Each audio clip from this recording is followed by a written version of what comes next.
twice now the Celtics have been first to the floor, and they try to save with Horford. Unbelievable. Boston first to the floor. So good. Brown fakes, fires up the three.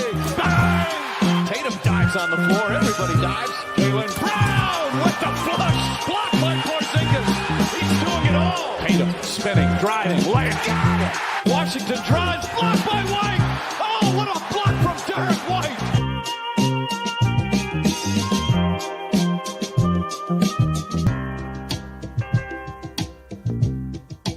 Welcome in, first to the floor, Ben Vallis here, along with Wayne Spooney and Jake Eisenberg, joining us for the ultimate all-time Celtics draft. Not one, but two esteemed guests, Sam LaFrance of How About Them Celtics and Dan Greenberg of Barstool Sports. Guys, thanks for joining us. How's it going? Of course. Right. This is good. I mean, yeah, Sam, we talked about just before we hopped on, the off-season's tough. We don't get to see Sam as much, don't get to talk to Greeny as much, so it's nice in I mean, you guys know August. you can always hit me up anytime. I'm not doing anything. It's like Yeah, but you know, like we're seeing less of each other as well. I'm seeing less of Ben and Spoony too. Like there's only so many hours we can be talking about the Celtics in the middle of August at the moment. But yeah, it's good to see you guys. I'm excited to dominate this all-time draft that we're going to get to later. But yeah. Yeah, it's tough in real life when you have to hang out with your real friends instead of your online Celtics friends. Horrible. But here we are. I hate them. I only have them for the summer. I don't talk to them once the season starts. That's right. Yeah, I prefer that part of the year as well. So before we get into it, I think quick news item, which would be the sale of the Boston Celtics. So that sale to Bill Chisholm and co. now officially complete, and somewhat unexpectedly, Wick Grousbeck has transitioned to the role of governor, or rather transitioned the role of governor directly to Billy C. I think initially we didn't expect that to occur until 2028. Yet here we are. So before we get to this all-time Celtics draft, let's just go around the room real quick. Spoony, why is this a big deal? I have no idea. I think it highlights what maybe we all sort of thought is like, it's all well and good to pretend you're playing nice with the guys who own the team before you did. But once you become the owner, your priorities just change. And you want to be the dude who is like in the day to day and making the big decisions. Mm-hmm. Obviously, if you just paid, $3.5 billion was his share, something like that. So it's kind of similar to what happened with Cuban, where they promised he could stay on and kind of run the team. And then he was out in a couple months. This seems a lot more congenial than that was. But I'm not super surprised, assuming this means like Chisholm's going to take a more prominent role in things a little quicker than we anticipated. It may not mean that, in which case, ignore everything I just said. Yeah, Greedy, go ahead, because I saw you on the timeline. Surprised? Yeah, my first thing was, I didn't really appreciate how we learned of the news, right? Like, I feel like Sham's tweet initially was so vague and was like, very quick to be first and get the shock and awe of, holy shit, Wick is out. Like this whole plan we thought was going to happen is now, blown up. And then as the story came out, and then I just wait for Himmelsbach to just tell me what the real situation is. You learn that maybe this was really just an NBA rule thing in terms of percentage of ownership, and that this was really the plan all along, which I don't know if I buy, because why didn't they just say that in the first place if that was the plan? So I don't know what it means. If it means that Wick is in the room while these things are being discussed and decisions are being made, but it's Billy Chisholm who gets the final say. Like, okay, I always assumed that was going to be how it was anyways. If this means that Wick isn't in the room for any of this stuff and he's like in name only CEO that's just to maybe stroke his ego and pride, then I'm not sure that I love it, because, I can't imagine Bill Chisholm has been in too many, rooms where he has to make basketball decisions. I would like the institutional knowledge to be part of that process, but really we just have to wait until next summer when it comes time, or even February when it comes time for this team to make roster decisions, that are going to fall on Chisholm. Yes, Efton Chisholm is going to make the Patriots team slightly less money than Bill Chisholm in his bank account, probably. Sam, thoughts on this potential story, non-story? Well, it turned out to be a non-story, but I completely agree with Greeny. Like, that first Shams tweet comes in, and we're like, whoa, stabbed him in the back, threw him off the pirate ship, made him walk the plank in front of everybody. And then as the day goes on, like, more and more, like, real information trickles out, and we're like, whoa, this is absolutely nothing. Like, I had written a whole article, like, is this the first red flag? Like, Bill Chisholm, since he bought the team, has been, like, the perfect guy. Like, in your head, picture the guy you want to own the team. Grew up here, diehard fan, says he's going to do all these great things, goes to all these games, even the meaningless ones in early April. Like, he's all around talking to the media, like, around the court, like, seemed very engaged. He was watching the Garden Report, talking to Bobby Manning about his takes. Like, he was locked in. And then I was like, is this the first, like, peeling back of the mask to be like, this is actually what I'm here to do? And it turns out, no, that's not the case. But what I will say is, since we've learned about Bill Chisholm, he may be a little bit of a curse, because we have a long list. Somebody put this on Twitter the other day. It says, since the Celtics were sold in March, Jalen tore his meniscus, Porzingis' lungs fell out, Tatum Achilles exploded, lost to the stupid Knicks, Drew traded, Porzingis traded, Cornette left, Horford disappeared off the face of the earth. You can't escape the vibe shift.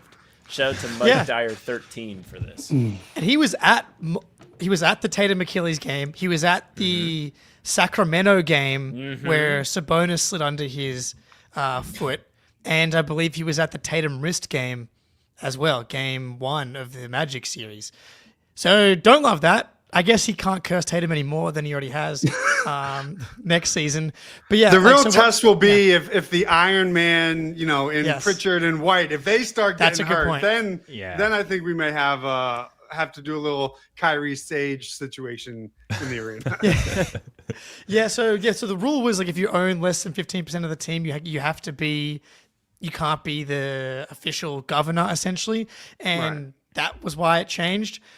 But yeah, I think we've kind of been consistent in that. Like, we will find out once the bill comes due, when the bill actually comes due, to build the next version of the 2024 Celtics. Are you willing to pay the $112 million tax bill? But part of me feels like, do you buy the Boston Celtics to be like, oh, actually, I have no interest in paying the luxury tax? I don't think so. Yeah, I feel like that has to be question number 1 when you're interviewing potential buyers of, like, that we're an expensive team, right? That you have to pay.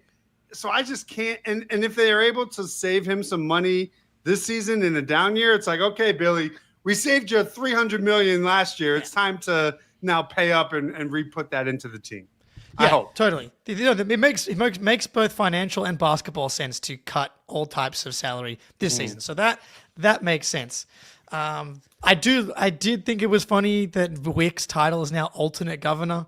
It does kind of reek of assistant to the regional manager and not assistant regional manager, for all my millennials out there that understand that reference. But yeah. So what I want to know is, what do you guys think Pags? Do you think Pags is just loving this and laughing and like, oh, now you're an alternate governor like me, buddy. Like, welcome to the street life. Like, I just want to know. Give Pags some truth serum, and let's hear how he feels about all this. He's actually I feel bad for Pags. For Wick in the role. It seems like Pags like cannot buy a team for the life of him. It's like shaking his money out there, like, please, a WNBA team, an NBA team, someone take my money, and no one will. So, I will gladly take it. If he's offering hundreds of millions, invest in me. I will start a men's league team. Spoonie Inc. Yeah, invest in Greeny, invest in Spoonie Inc. We've got a starting 5 right here, Pags. We can take you home. Ready if needed. Yeah. But yeah, it sounds like Wick's going to be in the room for the short term at least, which I think we're all pretty comfortable with. We're going to get to this all-time draft, but Jake, if you've got the PrizePicks read there, I think we should sneak in an ad break now to not interrupt the draft, quarter of the way through. So let's hear a quick word from our friends over at PrizePicks. That's right, PrizePicks time, baby. Patriots are almost here. Travion Henderson, 100-yard punt return on his first touch. We will be smashing more on Travion once that rolls around. In the meantime, WNBA, the Sox are rolling. Plenty of places to place a couple of Benjamins as we survive the NBA offseason here. But yeah, I think we got another preseason game coming up on 3 a.m. for us on Saturday. But yeah, I'll be getting around some Travion props where we can. Download the app today. Use code CLNS to get $50 instantly after you play your first $5 lineup. Download the app today and use code CLNS to get $50 instantly after you play your first $5 lineup. PrizePicks, run your game. Shout out PrizePicks. All right, the all-time Celtics draft. So 5 teams. Obviously, there's 5 of us. We're drafting a starting 5. If we've got time, we'll draft a 6-man as well. And then it's on you, the listener, to let us know who has the best team. Like, leave a comment, tweet at us, tweet at Greeny, tweet at Sam.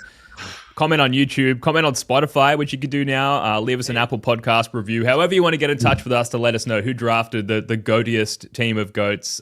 We'd much appreciate it. Now, this will be a snake draft, which if you've been a fan of the show for a while, I have some sort of mental deficiency where I can't deal with a snake draft. So we're all going to get through this together. Also, we have pre-generated the draft order. If we can just run the clip here. Just for authenticity's sake, you can see me earlier today, very fairly, in a non-cheating fashion, entering in the names. Everyone's names capitalized. Not fifth. Third. Fourth. There we go. Perfect. Spoony, Ben, Greeny, Jake, Sam. Huge. All right, we're back. Let's go. Run it back. Let's get this off the screen. I don't and want then, the first pick. Do you want to trade? What are you? I'm 4. No. I want. But I will. I think I'm gonna stay. Okay, let's stay. Okay. Can I like just do my annoying thing and just kind of like give some context into what we're looking at here? So Of course. are we trying- That's the it's board. necessary, Right down the- yeah. Well, I just mean like, are we trying to draft the most successful team? Like all of these Yes. guys had the most individual success, or are we trying to All right. draft the team that's like this team would play the best together? I think that's your own draft strategy. Okay. That's I think your, so. I was thinking To just me, like- it's the that's best your own team. approach. To me, it's like if these 5 teams played most a talent. tournament, if these 5 teams played a tournament after this draft, who would win? That's how I've been thinking of it. Okay. Are we limited Good thing we to said this. position, or is it like No, you can if I have want 5 to guards. play Isaiah at the 5? Can I play Isaiah at the 5? Yeah. Like, Yeah, that might limit Okay. your team ranking when we get feedback from the people if you draft Isaiah Thomas at the 5. But that's totally your freedom to do that. If that's what you want to do. Let's keep it spicy. Okay. Yeah. I hang on, have we got rough positions sketched out, but yeah, let's do it. I'm ready to go. I know who I'm taking. Here we go. Go ahead. Okay. There it is. Picking between 2 guys. You know me. I'm a modern NBA whore. Dude, keep it running, Ben. Keep it running. I'm gonna keep going. It's like Loop that. Emmy speech. Yeah. So I'm drafting a guy who fits in perfectly with the modern game. Maybe the most talented, best Celtic of ever. There we go. That's the word. To ever. Not to ever. This is an Outcast song, but not the most successful team-wise because there's some guys that you just can't compete with. But first overall, taking Larry Bird. Wow. Wow, Larry Bird. All right. Huge. I'm just filling out the huge reach spreadsheet here. So, I thought he was in a zag. He was do. like teeing it up like he was gonna pick like who knows Yeah. who. Maybe I know, I Xavier was- Tillman. I was not ready for that. So, one of my favorite things running through here is like, especially these like goat Celtics players, is like looking through the champion, like the All-Star games, and there's some of the stats, like 9 straight All NBA first teams, obviously the 3 straight MVPs, but like 3 straight MVPs that he capped with a title plus Finals MVP on 26, 9, and 8 plus 2 steals in the finals on 52, 41, 93 in the playoffs. Yeah, I think Larry Bird at number 1. Oh, by the way, also played 43 minutes a night in those playoffs on the back of his 3rd MVP. Like, yeah, top 5 player all time. Fair call. Yeah, I definitely see it from like the modern fit perspective as well. Plus, just Larry Bird, fucking cool looking dude. Like I think, and that look as well, the mullet is like very much back with the young people these days. So he's going to fit in well from a ticket selling perspective as well. If I can move on to the second pick, I can't believe the GOAT fell to me, but Bill Russell, I believe I have to take as my number 1 pick. Yeah. Any dissension amongst the group? Can you believe? Does he fit into modern day Yes. Yeah. Yes. He'd be There like is a no era. supercharged Rob. Yeah. I'm kidding. Yeah. Bill I Russell will yeah. fit in like 2095. There is no era of basketball that Bill Russell does not fit in. So Yeah, Sam, I was thinking about that. Like, that's if you could put Bill Russell on that 2022 Celtics team in the Rob Williams roving role, I mean, that would have been an easy W. Wouldn't have gotten hurt, obviously. But yeah, so 11-time now, champ. does Ime play him and drop coverage? Is the question. That's what we Does don't he know. keep Ime as an honest man? Does that happen? That could Leader of men. changes Bill the course Russell. of history. Could Bill Russell switch in the modern NBA? Is he Yes. a switch 5? He could do anything. Oh, damn! He can guard in space. just getting He can lead the cooked. break. He can't guard the Rim perimeter. He's protection. Gobert.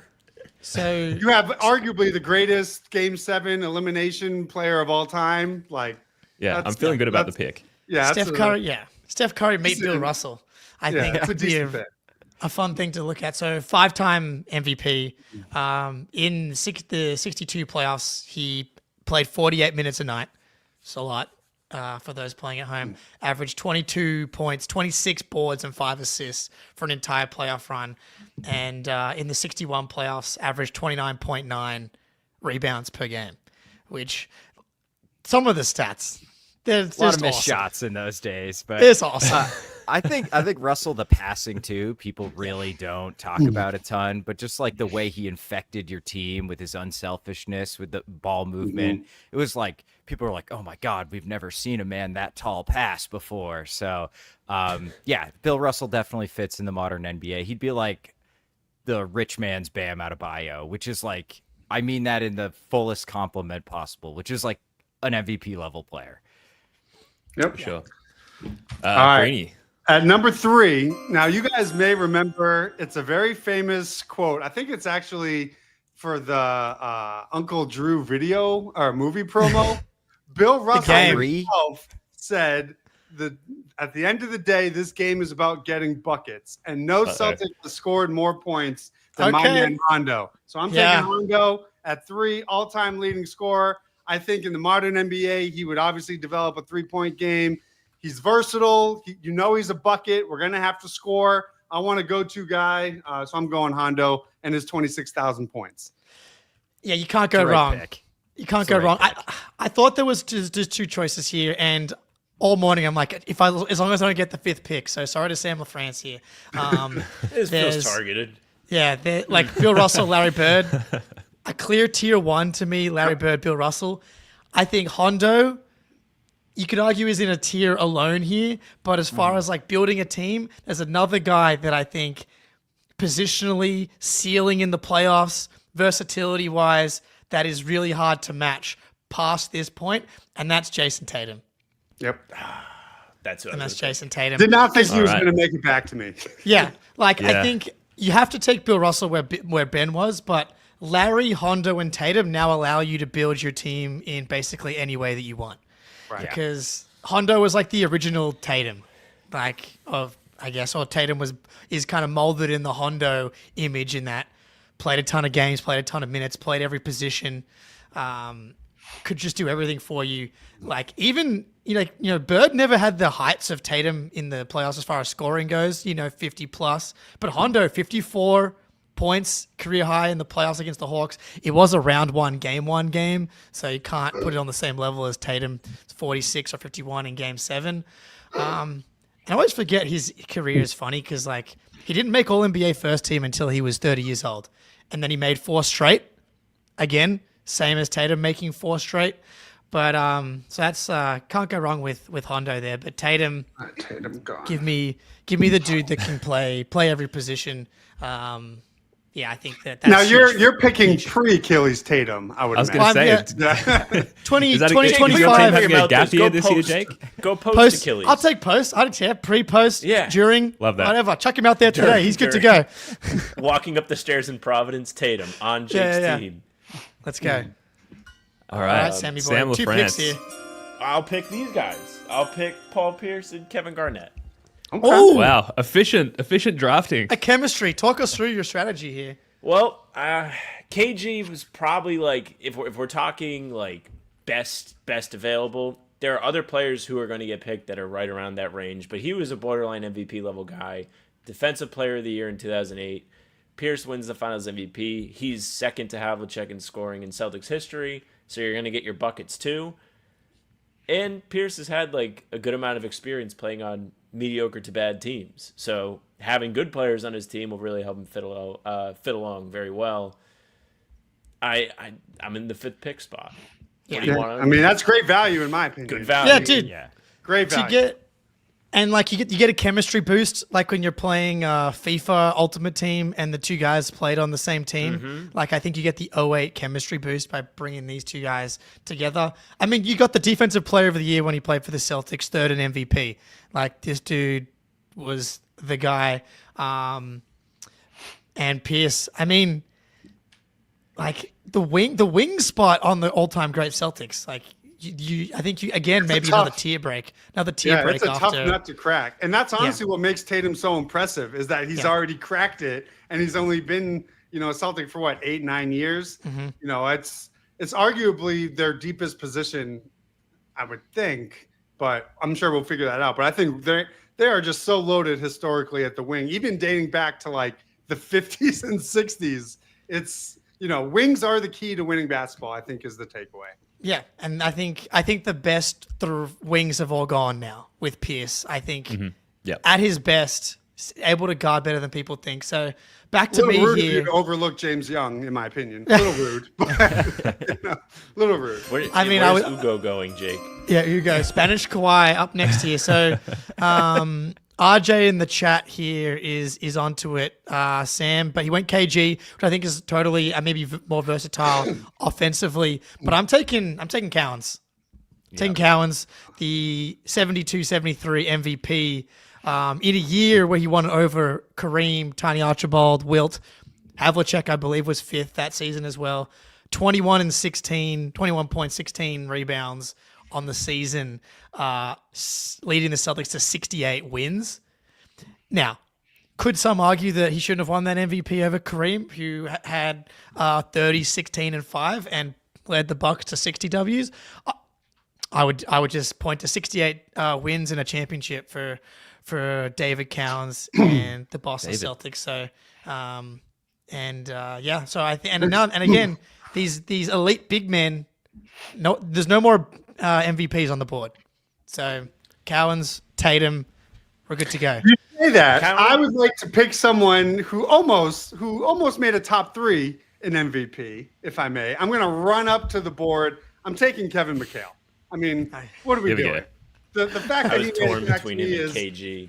we are ecstatic in our draft room. I mean, arguably one of the greatest power forwards of all time. During their 86 season, he stepped up. He showed. I don't know who I was even arguing with on Twitter. They must have been like 10 years old, but they were trying to gaslight me to tell me that Kevin McHale wasn't, playing at a 1A level towards the back half of the 80s. You get the size, you get the post offense. If I need a bucket, I know I can lob it down to him. I know I can rely on him to play hurt, broken foot. Who gives a shit? So I'm going Kevin McHale as my starting power forward. I mean, yeah, there's no arguments here, but I don't know. So starting power forward, no shooting in the modern era at the 4 spot. Which, Just wait. Joe Mazzulla is going to see your roster and have an aneurysm, Greeny. I know. Well, I'm showing him how to win in the post 24 Celtic. We're going to have to diversify this year, so I'm trying to show him the way. A lot of back. And I don't know if that's Luka Garza post ups. I don't know if that's the equivalent, but I don't know. Yeah, like Hondo's got plenty of buckets in him, and with McHale, you just throw it down into the post and get out of the way and let him go the fuck to work. So it's a tough, gritty team. I think Mazzulla would be a big fan of Greeny's team so far. It's almost like imagine if KP didn't, have a mystery illness and be unable to make a post move against the switch. Now you have to deal with the McHale Thunderdome. Like that's not. I think throwing it in against Gary Harris in round 1, I think we're getting a couple buckets with McHale down there. Huge. I love that. 7-time All-Star. And if you do find yourself in a scenario where you get more Celtics that can play in the 4 spot, back-to-back 6 Man of the Year winner Kevin McHale. So worst case scenario, he's happy to be Peyton Pritchard and play any role asked of him in order to win a championship. So we're back to me now, and then I think we'll review the first two rounds once we get to the end of Spoonie's pick here. But the wing well is maybe drying up a little bit here, so I need someone who can play the 3 spot, maybe play a little bit of the 2 spot as well, and be a defensive hound against some of this guard talent that we're going to see. It also pairs nicely with the Bill Russell pick as well. I'm going with Jaylen Brown as my second pick. Nice. Okay. I was hoping he might fall. Yeah. And again, this is why I just refuse to believe that Jaylen Brown's contract is bad, because you just can't find guys that can do everything at his size and position. Like the amount of teams that would be perfected by adding a Jaylen Brown type to their team in today's NBA the list is too long. It's JB. I mean, is it weird seeing Jaylen Brown in the top 10 of all-time Celtics draft? Kind of a little bit, considering who's on the board. But I think pound for pound, like JB is right up there. He's awesome. And we're all a little tainted from his kind of down season last year, but he's going to come out. I think he's going to show us why he's going to be one of the best Celtics of all time, assuming he stays on the team. Now, can I ask you guys for some advice? I need some anti-triggering advice. How do I not get mad online when this iteration of the team, if they lose, and I have to listen to people tell me that, oh, Jaylen Brown actually sucks because Josh Minot isn't the same type of player as Al Horford? Like, how do we separate that, knowing that the talent around, because everyone's saying, oh, this is Jalen's year, he has to prove he can lead a team. But obviously, this roster around him is not built to contend. So how can I not get triggered online? Because I know my mentions are going to say it. I need all the advice that you guys could give me. Sam, I feel like this is Go ahead, Sam. Just think about how nicely AJ would pair next to Jalen and Jason. Okay, they've been grooming him for years. He's been poking around the garden. Every time maybe even you put some ping pong balls on your desk. Okay. And you just have 19 on them. Think about banner 19, but the ping pong balls might start you on the journey there. Yeah, I just can feel myself getting mad because the people aren't going to take context into account. Same thing's going to happen to me with Missoula. It's I just know it's going to happen, and I'm just not ready for how I'm gonna handle it. I can't speak for the hordes of idiots on that website, but for me personally, it's kind of like Devin Booker in that the last couple seasons, the context around him has been kind of a disaster. I want to see Jalen still put up good numbers, relative good efficiency, play well defensively. Can he kind of maintain his star production on relatively good efficiency in spite of the context around him being a lot worse? That's kind of what I'm looking for. And as long as he's doing that, then I think you'll be able to point to 25, 6 and 4. That's an all NBA type player. It's just the wins aren't going to come when you lose 5 of your top 8, when 2 of them are Tatum and Horford that made up of the fabric of your team. Yeah, just have a screenshot of the front court saved and ready to add to any tweet as proof and reasoning as to why Jaylen Brown's not performing. But, not only that, but the wing depth as well. That's just what I feel like people don't understand. It's you're replacing these guys who were your core with players who have never played in the NBA for the most part, or couldn't even crack the rotation on their old team and their minimum, upside guys. I know it's coming. So even though it's August, I'm trying to train my brain to resist it. But I feel by October 23rd, I'm going to be, back in it. So you can't help yourself, Greeny. No, we all know it. Yeah, it's my vice. I'm also using this Jalen pick hopefully as fuel and proof to deflect the people who accuse me of being a Jaylen Brown hater in the future. It seems to happen anytime I utter his name. So hopefully this puts me back in the good grace of the Jaylen Brown stands out there. But Spoonie, I believe it's your pick. So I think guards are kind of not a weakness, but it just feels like there's less options out there for some of the guards for the truly elite. So I'm going to take, I think, the greatest point guard in Boston Celtics history. Yeah. He's All-NBA 12 straight seasons, All-NBA first team 10 straight seasons. Did he shoot 37% from the floor in his 5-year peak? Yes, but it was a different era. 19, 5.5, 8.5 in a 5-year peak. Elite, maybe the best player in the NBA, won an MVP. That is Bob Cousy. Yeah. Oh boy. It's Bob incredible Cousy, by for- the way, who scoffs at Ben's pick. Yeah. Hold on. Yes, that's right.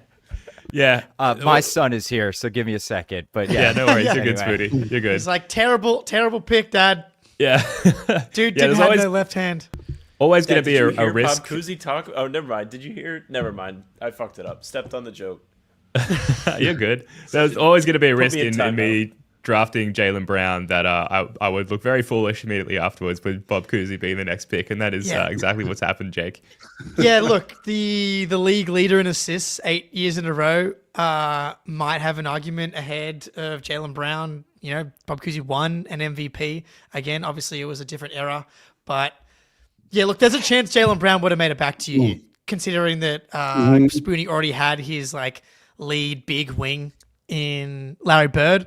But, you know, I know Spoonie has been noticed to be a wing queen at times.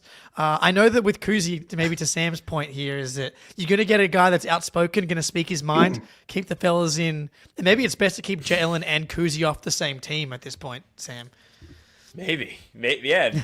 It'll be like marquee. It'll be NBA rivalry week when those two drafted teams play against each other. Team Cousy, Team Jalen. That'll be the matchup. Michael Hilly talking about JJ Redick in the chat. Do you think part of the hiring of JJ for the Lakers was his thrashing of Cousy consistently? Like, did that like give him a leg up? I do. If it was a tie, that probably broke the tie. Yeah. Yeah, like if Kendrick Perkins had been a coaching candidate and a serious one, which he obviously wouldn't be, like who has shat on the Celtics more in the past kind of like 2 to 3 seasons, Kendrick Perkins in the media probably would have had the edge on it. But JJ going after Cousy like that, I mean...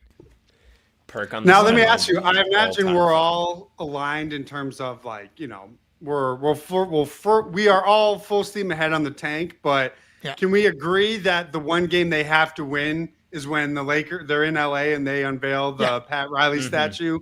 I need that to be a Celtics win. Lose every other game in the season, ruin their statue night, and win that game in LA.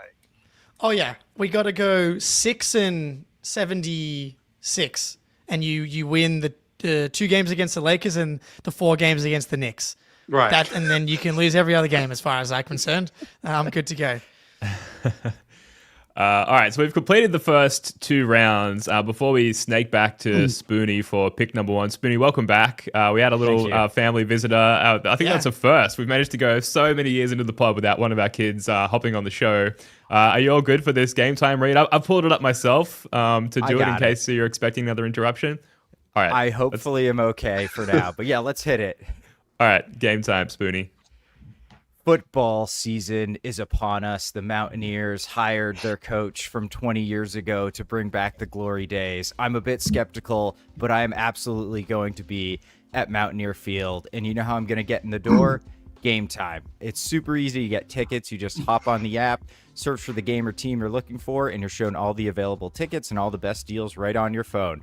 Their curated deals make it even easier to find the best seats at the best prices, and last-minute deals on tickets can get you in the door right up to the start of the event and even an hour after it starts. But maybe my favorite feature is the seat view. It'll show you exactly what it looks like from any seat before you buy. So take the guesswork out of buying tickets with Game Time. Download the Game Time app, create an account, and use code CLNS for $20 off your first purchase. Terms apply. Again, create an account and redeem code CLNS for $20 off. Download Game Time today. What time is it? Game time. Just the resiliency and the professionalism to have to shuttle your small child away and come back and deliver best. a smooth ad read. Well That was done, elite Spoonie. mental focus. That was Absolutely. Again, Missoula would be impressed. All right, so to recap the draft so far, Spoonie's got Larry Bird and Bob Cousy. I've got Bill Russell, Jaylen Brown, Greeny with Hondo and Kevin McHale, Jake with JT and Dave Cowens, Sam with Paul Pierce and Kevin Garnett, the 08 championship duo there. So, Spoonie, we're going to round it back off to you for first pick of round 3. Before we keep going, I forgot to do this at the top here, but I was on the All American Hoops podcast a little while ago, and we did this all-time Celtics draft, and I've completely stolen it from those guys. So I promised them I would both steal it and shout them out. So shout out to Chris, John, and Matt from the All American Hoops podcast. They're a great pod. recommend checking him out. But yes, Are you doing the thing where you have like 8 fantasy football drafts and you just draft the same team every single time, or have you It's draft have you week. diverted from your strategy in that draft? Well, I got Hondo instead of Tatum this time, but I did get Cowens in back-to-back drafts here. Okay. So I am prepared. This is my second. I have had a mock draft here, so I would be pissed at myself for not pulling off the best team here. But Spoonie, go ahead. Okay. Everybody's got a big man except me. So I feel like I don't need to draft big here. I think there's some guys who are going to slide a little bit. I need a wing. I do not have a wing. It's a modern NBA. Everybody knows wings are useless, so I'm good.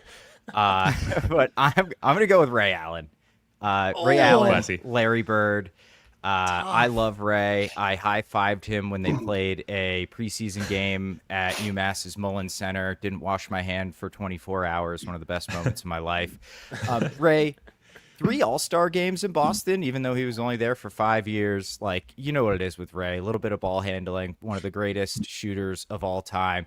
And, like, once he got to Boston, a good defensive player too. So like Ray could do it all, was a superstar who decided to downgrade his role, and it won the Celtics a championship. I mean, Listen, if everyone has forgiven Ray for his transgressions, so have I. So I love the pick. I mean, I'm back on the Ray bandwagon. Yeah, there's such good modern applications for Ray Allen as well. Just as far like he could put the ball on the floor as well, especially earlier in his career and like very early in his career as a Milwaukee Buck. He was a bit of a high flyer as well, but as a Celtic, just like a pure finesse guy. He was like one of my first favorite Celtics as I really like started to lock into that the Celtics as a whole in like 08 to 010 or to 2010 rather. Just the way that he would come off a screen.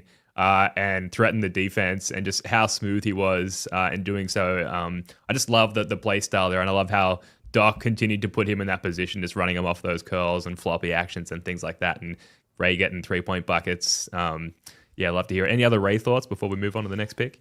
great pick. I really thought that he would fall, but like that's of the wing guys, like can guard multiple positions, give you versatility offensively. Like this, yeah, man. There's a reason why that 08 team was just unstoppable because, like, he just gave you something that it's like, okay, now we've got to put our third or fourth worst defender on fucking Ray Allen. Well, then we're dead now tonight. I'm getting some recommendations in the chat to go double big. I do need a point guard though. I do need a table setter, and there's a couple of. I'm trying to play the sound again here. Here we go. There's a couple of options on the board, point guard wise. Some very controversial, who will not be named. I'm gonna go with prime Rajon Rondo as my Celtics all-time point guard. Yeah, I mean, great 2010 great era. choice. Yeah. Great I mean, choice. you get playoff Rondo. Enough said. I mean, you Exactly, get playoff yeah. Rondo. Like, What are we talking about? Yeah, like, and on a team that's full of stars like this, we know he can do it, right? He's able to be the playoff Rondo, point guard Rondo, amidst Garnett, Pierce, and Allen, and kind of oscillate between star, role player, depending on what the game needed. I mean, perfect. The thing I worry about a little bit with like the Rondo Russell pick and roll, for example, against modern NBA defenses is like because Rondo wasn't a shooting threat, like can you kind of sag off of him in those actions and contain Bill Russell and kind of force Rondo to make a play or make a shot from the perimeter? But with him falling this far, I mean, needing a point guard, it just felt like a no-brainer to draft him. He used to kill teams that dropped against him, though. Like he would just get kind of ahead of steam and like get all the way to the rim and throw some of those crazy ass passes to the corner. So I don't think you can really drop against Rondo, and he'd be ooping Bill Russell. I think they'd be fine. Bill Russell Thank you, Spoonie. at center would be okay. That Ray Allen pick hurt me because that's where I was going to go. Yeah. how it happens. Spiraled. Yeah, Ray but and it's Larry okay. Bird, you kidding me? It's okay. And I'm a little surprised he lasted. Maybe I shouldn't be. He's not elite of the elites, but we're talking about wings. We're adding 6'7" Whoa, hang on. Tommy. Wait. It's Greeny's pick. Oh shit! I went ahead. Oh no! okay, Yeah. I wasn't going that direction. But do you mind? Oh, can I thank see God. the board? We can just Yeah, fill let me this see out. The board. Okay. This is why I need the board. I'm like, I have no idea. There we go. All right. So I think based on, okay, I'm gonna go backcourt. Now, when I think of the greatest Celtics of all time, in the backcourt category, I'm not sure I can overlook someone whose nickname was Mr. Clutch. For me, the answer at shooting guard is going to be Sam Jones, 3-time All-NBA, 10-time champion, member of the all-time top 75 team. He's 6'4". While he didn't shoot a ton of threes, he did shoot 45% from the floor, 80% from the line. So I'm projecting that would translate into three-point shooting. Usually free throw shooting is a good indicator there. I need some backcourt. He still gives me some size if he has to guard up. And again, Mr. Clutch, can't go wrong for when the game's on the line and the title's on the line. I'm going Sam Jones.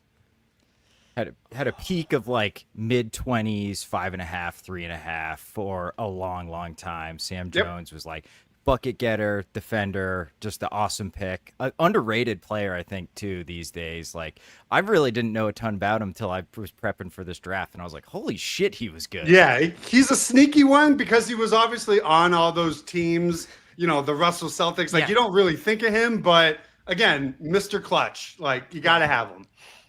I think perfect. Like when you're creating one of these types of teams, and like you've got Hondo, right? So I think that's perfect. Like you need that one who's going to be the guy you go to at the end of games, and Mr. Clutch. Sam's getting killed at the back of the draft here. It feels like. I don't think so. I think there's value. There's value. There's gonna be value. I have like a list in front of me, and I'm just like. I'm like the Zach Galifianakis meme of him at the blackjack table thinking of all of the equation as he counts cards. That's how I feel about trying to draft my team. I'm gonna get there. We're gonna get there. We're gonna be okay. We're gonna see how it goes. We're gonna see where it takes us. I can see the gears turning in your mind, Sam. I'm watching you closely. Jake, Tommy, now, someone? Well, now I can. I feel like the fucking New Orleans Pelicans, like they've like tweeted out, like they've tipped their own pick before they've actually submitted the card. I feel like that's something. It's like a picture from the draft room showing their big board. Yeah, exactly. It's like Derek Queen, number 1, Cooper Flag, number 2. So my bad on that one. But Sam Jones was who I had next on my board there. So I was happy to go either direction there. But again, a guy that can play the 3, can play the 4. Tommy Heinsohn, 6'7", rookie of the year, played 9 seasons in the NBA, won 8 titles. Get him on the fucking team. Holy Cross legend. Shout out Worcester, Massachusetts. Yeah, like this dude, no brainer in the playoffs. 25 and 9 in the 63 playoffs, can play a variety of roles. And again, look at this size on this team, dude. 6'9" Tatum, 6'7" Heinsohn, Cowan's slightly undersized, but that's why you can also play Tatum at point forward too. Exactly. So, you're sort of handling your ball handling responsibilities there. Yeah, that's right. That the Tatum, the skeleton key roster building. Amazing. Great pick. Sam LaFrance, we're finally back in your area of the draft. Who have you got? So I completely blanked on the person I'm going to pick. Nobody picked him. I'm going to pick Robert Parrish. Put him next to KG. That'd be good. I think that would be a good defensive scheme. 2 massive individuals, great shot blockers, really will protect the rim for me. As now I'm at like a little bit of a crossroads. One, coming into this draft, I thought of this draft as like the all-time like guys that were great Celtics, not necessarily great players. So I was going to pick Tommy like first round. That's why I was so devastated when Jake picked him. I was like, just maybe the greatest Celtic ever, like player, coach, broadcast. He was there for all the rings and so on. He loved Isaiah Thomas. Isaiah Thomas is who I'm going to pick. Great scoring production. I personally love that pick. I love that pick. And Parrish and KG got his back when he inevitably can't defend. All right. I like that. The Twin Towers behind him, protecting the rim, switching out on everybody. Let IT handle it. You're getting arguably one of the greatest individual offensive Celtic seasons in franchise history. So it's like, people I think don't really either remember that or process just how hard that is to do. And he did it basically, it was like he was touched by God that in the 16-17 season. It was like from day one, there was just something about how he moved. He was always a step ahead. Everything he threw up went out. I feel like we heard Tommy ejaculate on TV like 7 times. That 3 against the Heat when he had like 53 or something like that. Yeah. He shot it to the ceiling, I feel like. That was a Celtics big hockey. That's for sure. Oh man, that's not to that's a mention great like choice. those teams didn't suck, but they weren't great. It was like him, Al Horford, and a bunch of role players. Jay Crowder, it was like the we third all best liked, player. but like Avery Bradley, very limited. I love All it. right, great couple of picks there, Sam. That team's really starting to fill out. Jake, it's back over to you. Man, the roster build is going to go 2 directions here. In between 2 guys from the 2024 Celtics championship roster, and another. Yeah, I'm hating this already. No. Do it. I'm between Horford and Drew, and if I go Horford, I'm like, okay, then we've got kind of like a 2022 version. But I'm like, can Tommy play the 2? I guess Tatum can you don't really need a 2. Like 2s are like the one position you don't need anymore. But I'm going Drew Holiday because I think I've got enough size and rebounding now between Cowens, Tatum, and Tommy. I'm bringing in Drew Holiday to, again, like the defensive versatility on this team is completely out of control. And I think we added a little bit of shooting, 60%. We're talking 2024 Drew Holiday here, who is 60% from the corners, doesn't miss a shot, can guard Embiid, can guard every position. And yeah, that's my first guard off the board here. Can't believe you picked him. I was thinking about it, and I was like, might get him with the last pick. I was like, I'll leave him there. Clearly, I was wrong. I'm not gonna lie. I'm very happy that you did that because this is a position that I need, and he wasn't even on my board just because of some of the names. I mean, it's a great pick. I mean, obviously, he won them a title. I mean, it's not like he was so good. He's a slacker, but his 2 years there. I just feel like are That's you fair. really like an all-time Celtic, or were you just part of that all-time team? I don't He was know. a mercenary, that's for sure. I mean, how many years was IT there for? 2.5. Not even 2.5. 2.5. Yeah, so I He got mean, that half a year. He took Okay. We're the at season number 4. around. You're not sticking around long. yeah. So I don't know if we're gonna wax poetic about Isaiah Thomas. I think that the champion in Drew Holiday. Hey, he was top 5 MVP that year. Put some respect on his name. I can't believe you turned me, of all people, my short king. So I'm also going guard, and I'm looking at my team.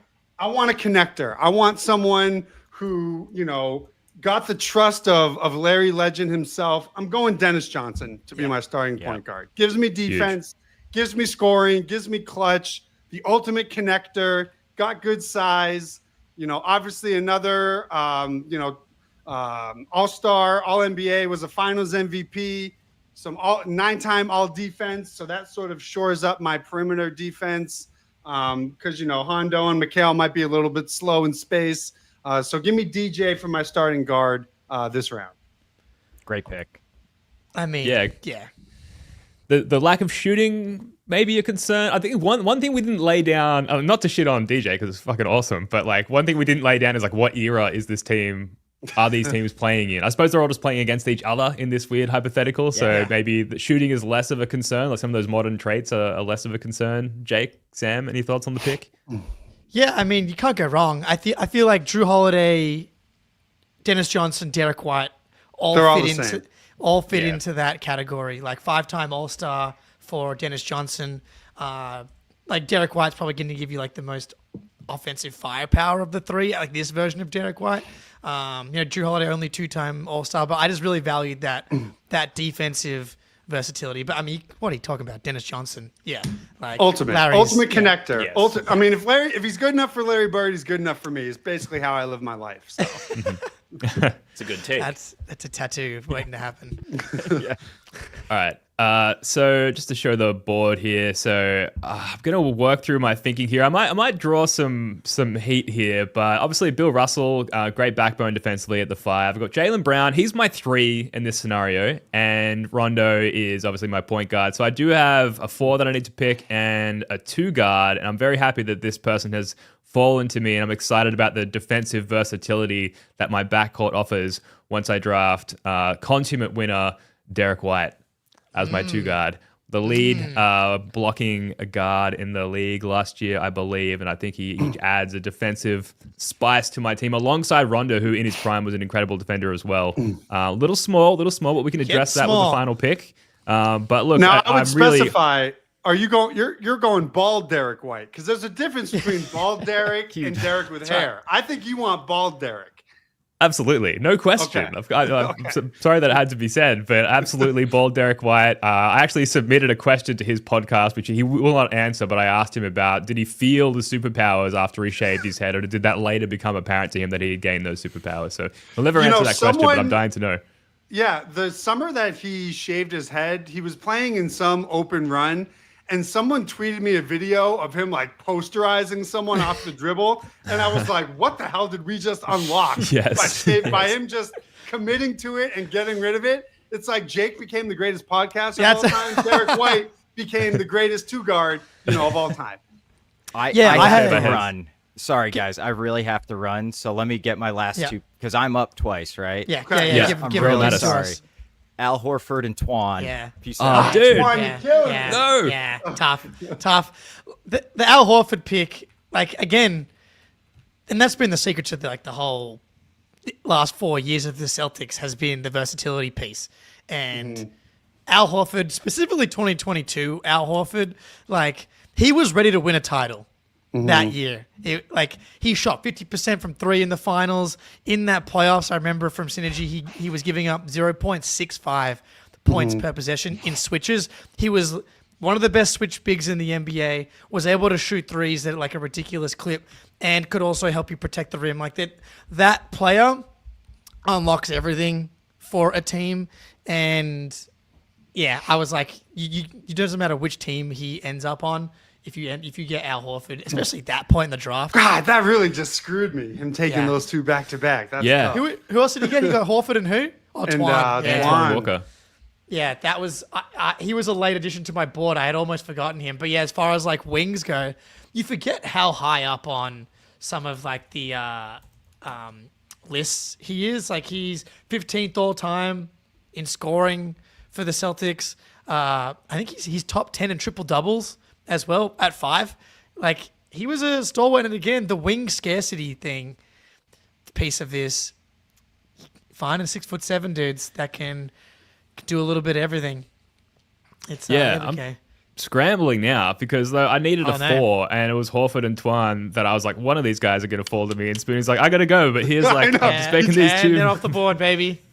So pivoting here, and I'm scrolling through lists of like, successful power forwards at the Celtics. I'm not finding much that I like, but here's someone I had on my board. Do I want to do this? Dominic Wilkins had a little cup of coffee with the Celtics. And if you look at his averages when he joined the Celtics, like he was very effective in his short time in Boston. And I think in the modern era, you could slide an older, thicker Dominic Wilkins over to the 4. Does this fit within the framework, Jake? Is this an acceptable pick? I think you can fit it in there, but I will say a great example of a post-Achilles recovery is late career Dominic Wilkins. I almost have to make the pick for the vibes. Yeah, I'm fine with it, but as long as we don't get to you're not putting prime Dominic Wilkins, you're getting Celtic. No. Because that version of Dominic Wilkins was very good, and older, little thicker, little more suited to the modern like stretch 4 spot. I think so. I think that's the pick. I think I'm going to lock it in. Okay, I'll allow it. Solid pick. All right. I'm looking. Great. All right, we're getting kind of. I basically have to go at the 5, and my heart wants to pick Greg Stiemsma. I mean, that's a given. However, I'm a little self-conscious of my modern day shooting. So when I think of all-time centers, I'm leaning towards two guys. Both can't really stay on the floor in terms of injury concern, but I need the spacing for Hondo and Mikal to operate. So I'm going to go KP. I'm going Porzingis as my stretch five. But healthy Porzingis, not mystery illness Porzingis. Give me game one finals Porzingis. I mean, it's a huge caveat. I need to be very specific. But I just look at it like when he was at his peak, it took this team to an unbeatable level.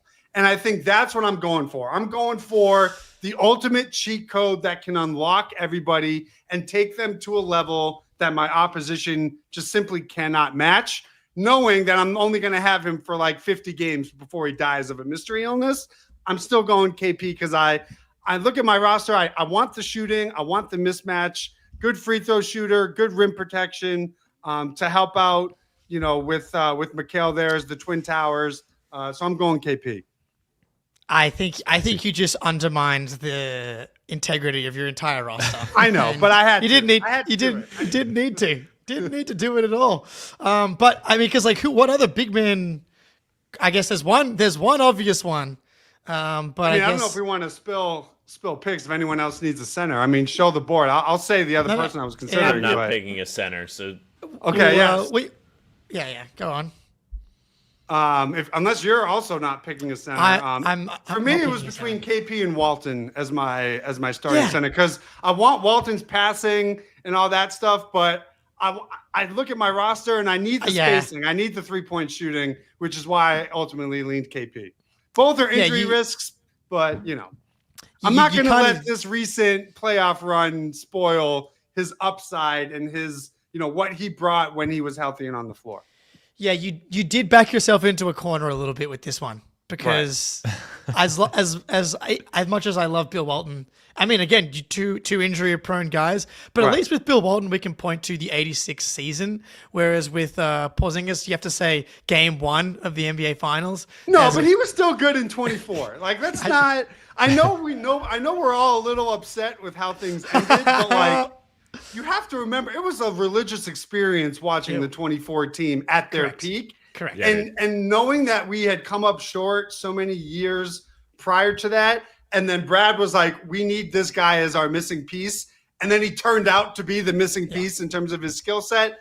I mean, he helped get them over the hump, so I had to ride with him.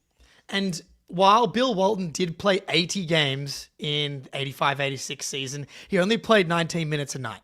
So it was very much like, can you even draft the guy if they were doing 5-man lineups that's only giving you 19 minutes a night? That's tough. And he just feels like a good vibes guy. Like I feel like him and Mikal would get into some shit, off the court. They'd bond. He just seems like a good guy to be around. I love it. It's probably a little bit indicative of like how we feel about KP overall, given like how far he's slid in this draft. Because like from a skill set perspective, healthy KP like really is deserving of top 10, I think. But just some bad taste in the mouth, I think, unfortunately. But you're right, Greeny. Like that 2024 season, game one, Knicks, like he went off for 30 points in his debut. I think the highest scoring debut for a Celtic ever. Incredible religious experience. Absolutely. Jake, we probably need to expedite these next few picks. Who you got for your fifth player? Yeah, so I need a little shock creation at the back end here. And I thought that was the biggest takeaway making my big board is that the Celtics had so many good guards. Like we've got like Derek White, Drew Holiday, IT, Dennis Johnson, Sam Jones, obviously Cam Kuzi. Haven't mentioned Sharman. I'm between two guys here. JoJo White and Kyrie Irving. And because like JoJo, when he needed to, he could scale up. Like when he was with the Celtics, he in the regular season never averaged more than 20 points per game. But in the year that he won Finals MVP, 23 points a game, 4 rebounds, 5 assists, 44 minutes a night. Like the dude was just money. 7-time All-Star, 2-time All-NBA, and then the other guy I'm thinking about is Kyrie Irving. And if we're going to give Kristaps Porzingis a bit of a pass here. Whoa. I mean, you're dealing with the devil and you're dealing with a nice guy that got sick. Yeah, got sick. KP didn't step on Lucky. Yeah. We're talking about Listen, Celtic let Kyrie. Jake bring that bad karma onto his team. Listen. This is Celtic that's his Kyrie. choice. And talk about religious experiences. That 16-game winning streak when after Hayward went down and it was Kyrie, Tatum, Jalen, Marcus going absolute nuts. Like, that dude was doing, like, special stuff. Alas, I will not be bringing Kyrie Irving onto the team for vibes purposes. I will be bringing JoJo White, 7-time All-Star Finals MVP for the Boston Celtics in the 72-73 season. Love it. And that's, I mean, fuck, we're going to the title here, fellas. Let's go. I have to say, one of the greatest blessings of my life growing up was JoJo and his wife sat behind where my dad and I's season tickets were. They were the row behind us. He was just such a cool dude. Always would chat it up, everyone around him in the stands. Like, some guys, I know in 2025, the term aura is like wildly overplayed, but like just being that close to JoJo White was like, you were in awe of who he was as just a human. So I love the pick for you. It's, I love the pick for you. I mean, I love it. He was more of a scorer, early in his years, in the early, when he was making the All-Stars in the 70s. Yeah. But another guy, Iron Man, 82 games, year in, year out. Availability is the best availability, and he's, an all-timer. So, and I can't get out of here without mentioning the hero of the triple overtime. Right. Game Greatest finals 5. game all time. Right. Triple overtime against the Suns. 33 points, 9 assists, 60 minutes he played in that game. And my grandpa and uncle went to that game. And in classic Papa Eisenberg fashion, my dad there wasn't a third ticket for my dad. So he's watching it at home. And because he was the youngest of the siblings. He's watching it at home. And as the third overtime ends, in walk through the door my grandpa and uncle, because they left at the end of regulation to beat the traffic.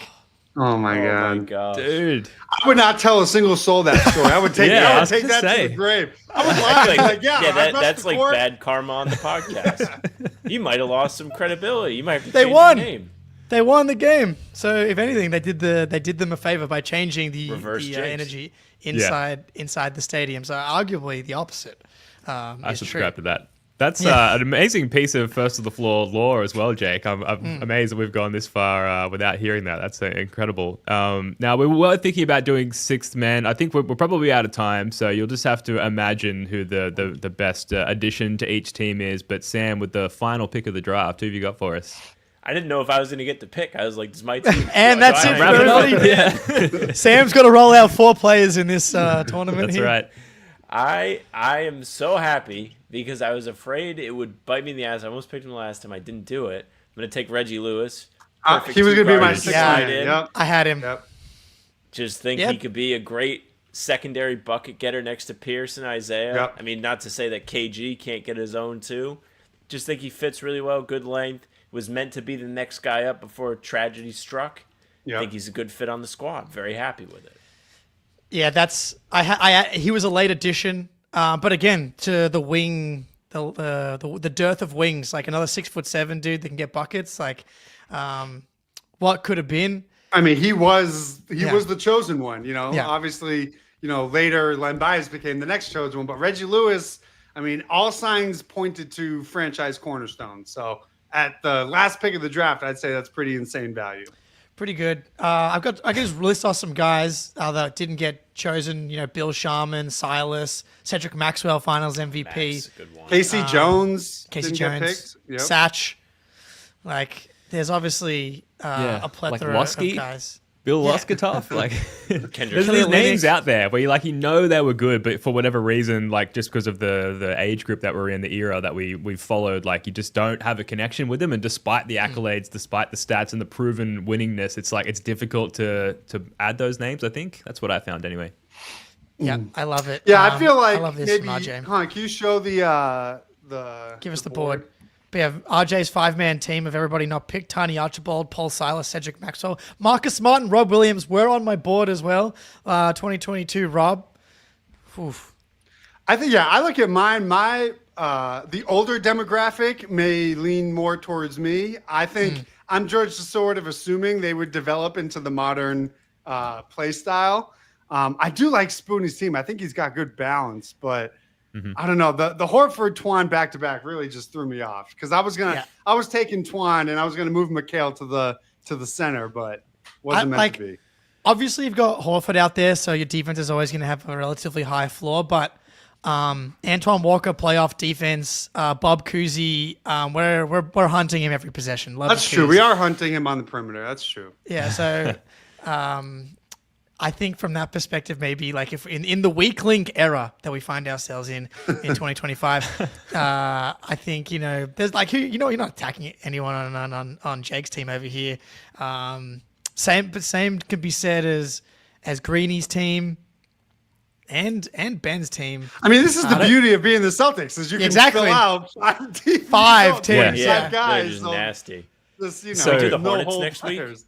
Yeah, we've got a lot of off-season left. We can definitely do the Hornets all-time draft. We might need less people on that show.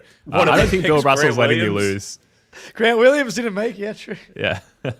Yeah, look, Bill Russell's not letting me lose this tournament, so my confidence is like solely instilled in him and Jake and Sam. Like really the rosters across the board. I think if I have time, what I would like to do is create a roster with each of these teams in 2K and then sim that league and then add the findings to the comments section and into the description as well. Also, if you're listening to the show, I'll add a link to a screenshot of the rosters rather than me rattle off like 30 names now. You can just click on that link in the description and have a quick glance of what the final teams are. But this has been a lot of fun. Jake, any parting thoughts? I would say to take that a step further, you create the teams and then we all have a 2K tournament. Let's do a tournament. Stream that live. Now we're talking. Yeah, maybe in Vegas next year. Are you able to, like in 2K, do like all-time team roster building? Is that even like a thing? I don't think we'd be able to make that work online. I think you can only do that like offline couch mode. Oh, you can? Okay, yeah, cool. Back in the day, my friends and I, we would do it, and we would have a spreadsheet like this, and then someone would make the rosters offline, make a league, and make that the roster.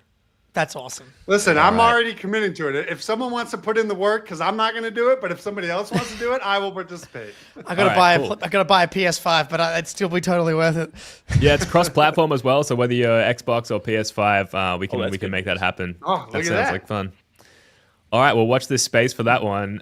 See, we're planning things. This is the off-season is so good on this show. We constantly get new fireworks in the works and new things coming. So that's going to do it for this one as I filibuster and look for my closing notes here. Sam LaFrance, Dan Greenberg, a pleasure as always. Thank you so much for joining us. Before we go, to both of you, anything you want to plug?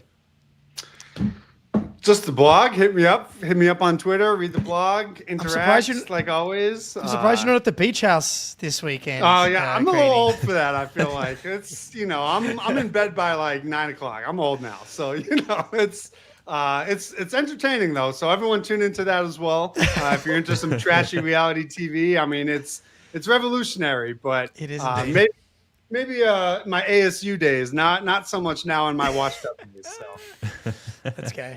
Sam? How about them Celtics? Every day we got new stuff. Jack and I are up on YouTube putting out new content. We have a video tomorrow, video Saturday, pod Sunday, full pods Tuesday, Thursday, Sunday, and again, stuff on the channel every single day. And Hardwood Houdini. Jack and I are there writing stuff too with Bobby Kravitsky. Love it. Sounds good, guys. And links to all of the above are in the description. Thanks again. Shout out to everyone in the comments. Thanks for watching or listening later. Spoonie, Jake, love your work, guys. Until next time, go Celts.